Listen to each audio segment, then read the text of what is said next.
Le camp était quelque chose de si amusant pour Dorcas. Les animateurs racontaient des histoires de la Bible, apprenaient aux enfants de nouveaux chants et faisaient faire des travaux manuels. Et chaque jour, tous les enfants recevaient une carte avec un verset biblique qu'ils devaient apprendre.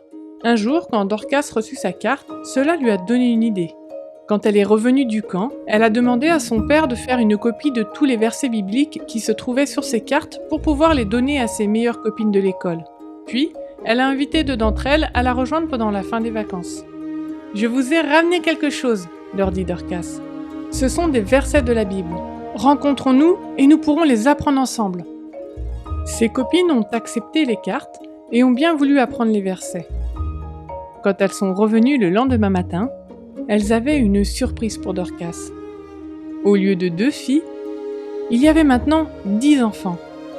Ils voulaient tous des cartes et acceptaient de mémoriser les versets de la Bible.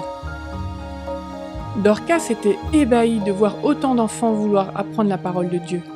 Il lui fallait plus de cartes.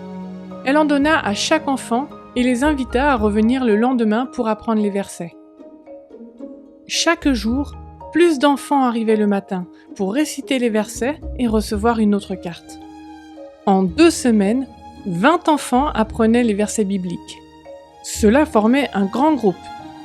Quand Dorcas raconta combien d'enfants venaient à la rencontre, sa maman lui suggéra de les faire venir chez eux.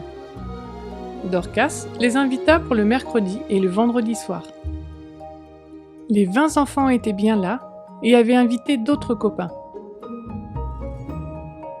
Ils ont chanté des chants, écouté une histoire biblique et fait les mêmes travaux manuels que Dorcas avait appris au camp d'été. Et le groupe grandissait. Bientôt, ils étaient trop nombreux pour se réunir dans la maison de Dorcas, alors ils se sont retrouvés à l'extérieur. 6 mois après que Dorcas ait invité ses copines, environ 50 enfants et même certains de leurs parents venaient aux réunions du mercredi et du vendredi. Puis presque 100 ont assisté au culte du sabbat.